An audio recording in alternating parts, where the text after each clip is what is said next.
ఒకటి శరీరానుసారము, రెండవది ఆత్మానుసారము. శరీరానుసారులు శరీర విషయముల మీద మనస్సుంతురు, ఆత్మానుసారులు ఆత్మ విషయముల మీద మనస్సుంతురు. ఈరోజు నీ మనస్సు దేని మీద ఉంది? శరీరానుసారమైన మనస్సు మరణము.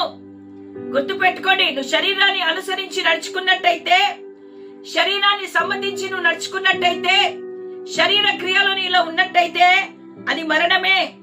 ఆత్మానుసారమైన మనస్సు జీవమును సమాధానమునై ఉన్నది. అదే నువ్వు ఆత్మానుసారంగా నువ్వు జీవించినట్టయితే అది నీకు జీవమును సమాధానమును కలుగజేస్తుంది.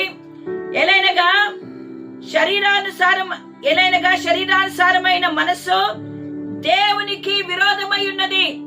ఈరోజు నువ్వు శరీరానుసారంగా నువ్వు జీవిస్తున్నట్టయితే నీ మనస్సు దేవునికి విరోధముగా పనిచేస్తూ ఉంది.